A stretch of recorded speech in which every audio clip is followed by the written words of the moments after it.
Thank you so much for having me here today. I am so excited to speak to you guys.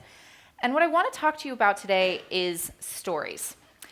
Because I am obsessed with stories, and I want to talk to you about how important they are, how they shape our lives, and how they can change the world. Because like I said, I'm obsessed with stories. I always have been, and I am not the only one. As humans, one of the most incredible ways that we differ from all of the other animals on this earth is storytelling. We have been telling stories since before we even had language. For millennia, the only way that history and knowledge and shared experience was passed down to younger generations was through stories. And in many ways, that hasn't changed. Think about how often you hear stories just in your everyday life. Your friends text you stories about their fun or maybe scandalous weekends. You read stories in books. You watch stories on movies and in television. You follow people's stories on Snapchat. We are obsessed with stories. And not just listening to them, we love telling them too. And that's why it's always so interesting to me when I hear the very common insult that is often hurled at our collective generation, the millennials, that we're just self-obsessed, that all we care about is taking our best duck face, or now fishgape, selfie, having the most followers or faves, and that we're just attached to our phones and not engaging in reality. Because now, if I may be so bold as to say that the people who are saying that are not just wrong, they are blind. Because not only are we engaging Oops, we're missing something, but that's all right. Not only are we engaging in the world more deeply than any other generation that has come before us, but we are also using this technology that is at our fingertips to change it, all while taking the perfect selfie. Because here's the thing, we know how easy it was for the generations that have come before us to push aside these stories that were happening in their own backyards, much less halfway across the world. But that is not so for us. We are surrounded by them always. Stories of triumph and joy that should be celebrated the world over. Stories that make us sad or angry or inspired to do something about it. And that's who we are. We're the people who see these stories and say, we are the ones who can change it. And we all have a story to tell. And all of our stories have power. And they can help to give context to issues that at times can seem too big to tackle. And so that's what I want to talk to you about today. Some of the stories that in my work I've seen help make real change happen, and how you can engage with the stories of others and also tell your own and use that to make positive change in the world. Because it can be scary to tell our stories, right? But I think that we need to be brave because telling our stories matters. And to start, if you'll indulge me and my egomaniacal millennialism, I'd like to tell you a little bit about my story and how I got here. So as they said in my intro, I'm a professional campaigner at Changeorg. And what that means is that I work with people who want to see an unethical business practice ended, or a program funded, or a law passed, or something even bigger, to help tell their stories and make their voices heard, get them out into the world, and help to create a strategy to make sure that the people that are in power, who can help make that change happen, actually have to listen. But my story getting here has been a little bit windy, to say the least, but always defined by stories. So when I was growing up, I had two passions, entertainment and politics. I loved movies and television. I was binge watching shows long before we had Netflix, and let me tell you, painstakingly getting through a stack of DVDs that made up a season of a television show, and then having to wait until your mom would drive you down to Blockbuster to get the next season, it's not nearly as fun as pushing watch next episode on your laptop. But I also loved politics and current events. I started working on political campaigns before I could even vote, and that ended up being the real guiding light for where I ended up going to college. I did my undergrad at Georgetown University, right smack dab in our federal government in Washington, D.C. I was there during the 2008 election. I worked on the Obama campaign, and I was headed for a career in politics.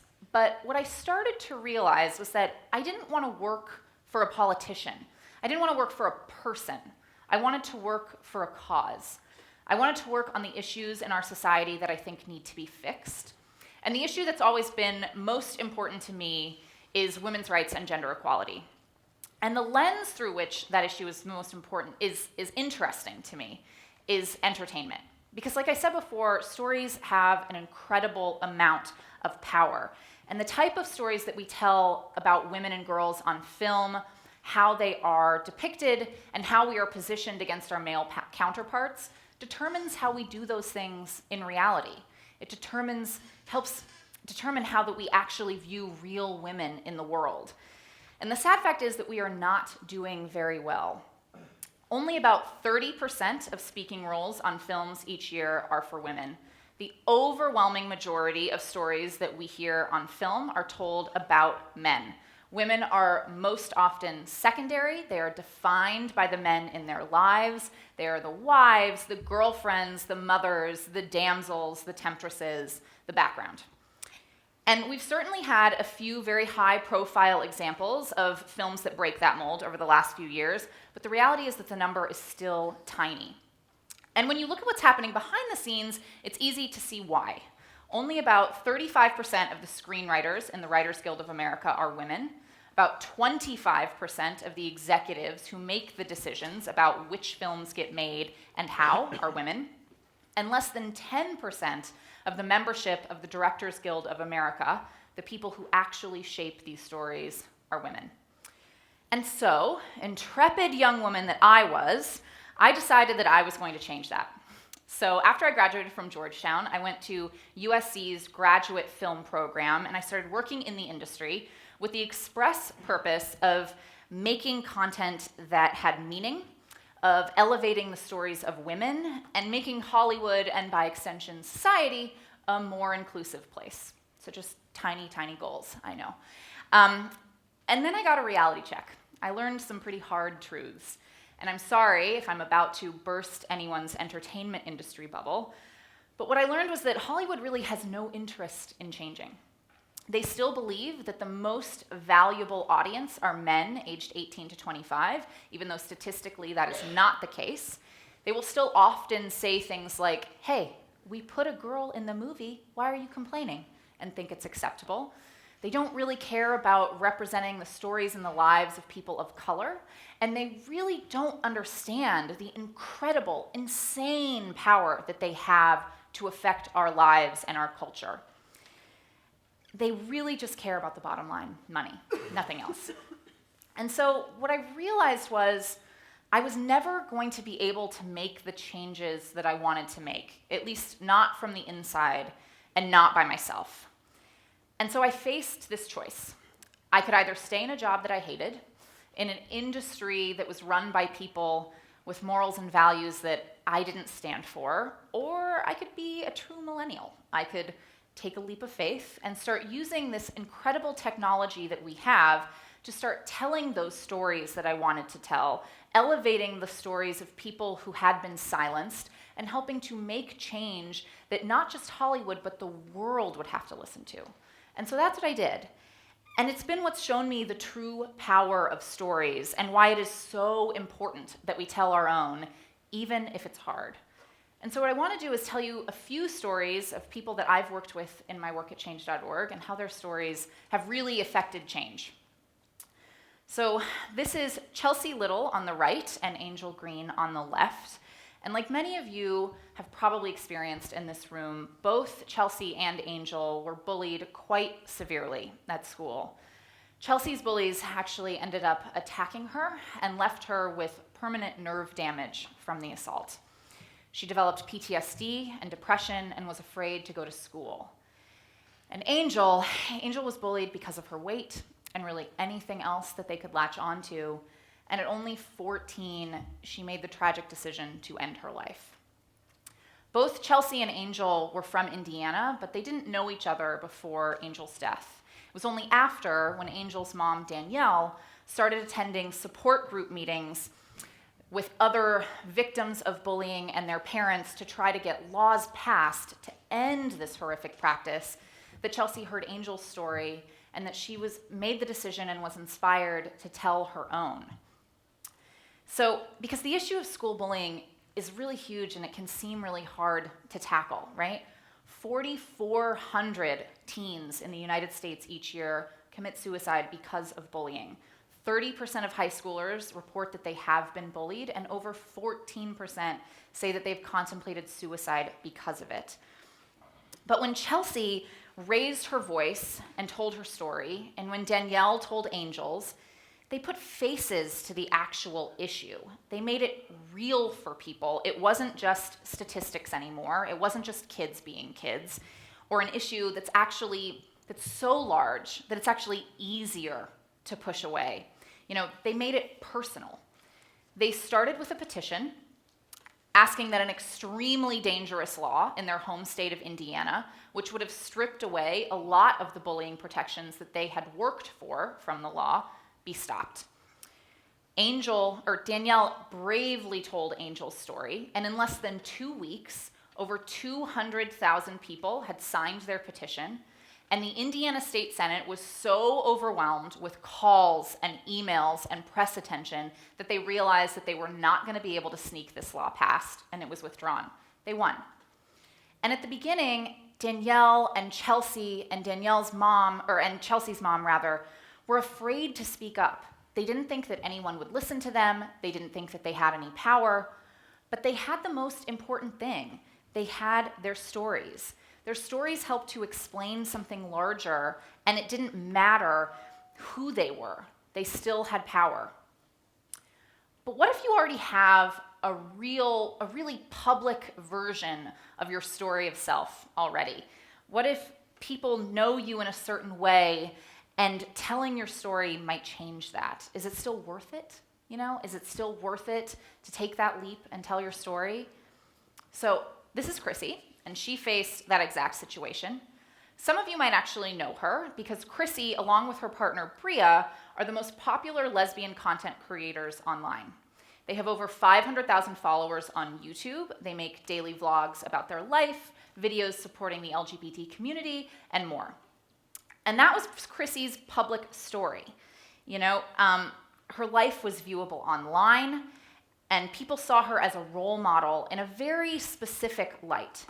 But Crissy also had another story. 2 years before she met Bria, before she came out, she was in an abusive relationship with an older man. Now, Crissy eventually broke it off and left. She met Bria, she came out, she started making YouTube videos, and she embraced this new life. But 2 years after that, she started getting strange messages from followers on YouTube saying that they had seen an explicit video of her. And what Crissy realized in the worst way possible was that before she broke up with her previous boyfriend, he had secretly filmed the two of them together without her knowledge or consent, and after they broke up, he posted those videos online. Took 2 years for those videos to make it back to her, but they did. And when they did, she was destroyed. She was getting absolutely destroyed in comment sections, online, and when she went to the police to try to take action, she found out that in the United States, there is no law that criminalizes revenge porn. And so Crissy felt helpless. She didn't know what to do. She felt like she'd let down her followers and the people who looked up to her, but she also knew that she had a choice, because she knew that she was not the only person who had experienced this.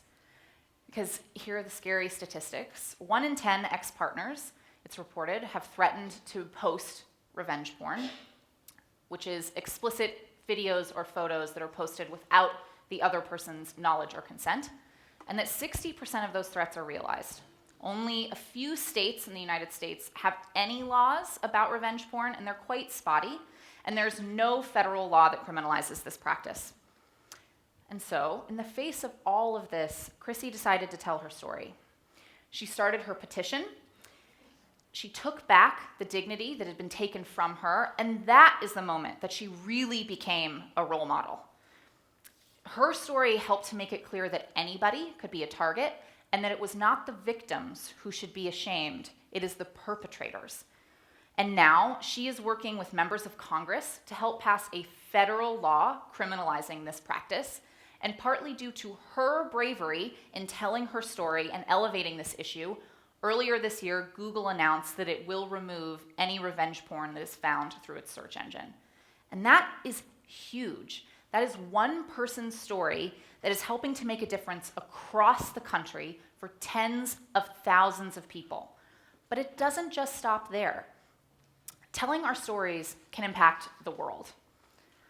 So I'm sure most of you know who this person is, but in case you don't, this is Malala Yousafzai. At 14, she's originally from Pakistan, and at 14 she started a blog with the BBC talking about how the Taliban was affecting her life and her education in her hometown. Then she started speaking out to other publications and at rallies, talking about how important it was that girls be educated and saying that she was not going to stop attending school even though the Taliban told her so. In 2013, they tried to assassinate her because of her work, but they only succeeded in making her stronger. Last year, she won the Nobel Peace Prize, and she has become the most influential advocate for girls' education around the globe. And now she is using her story to inspire others around the world. I am working with her to make sure that the over 60 million girls around this world who are denied their right to an education are able to access a full 12 years of school for free. And those are the stakes here. One person's story is literally changing the world because they were willing to tell it and because we have the technology to share it quickly, easily, and with huge impact. So what I want to leave you with is this. Not only should you continue your millennial proclivity for obsession with social media and the internet and community to keep sharing these stories that need to be told and can impact the world, but also that you should recognize that you too are a storyteller and that your stories are important. Don't think that they are small. Your voice and your stories matter. So be brave and tell them. Add your voice to the conversation because you really do have the power to change the world, all while taking the perfect selfie. And so, what is your story? What is it that you want to change? Because it's up to you to make it happen, and you really can do it. Thank you.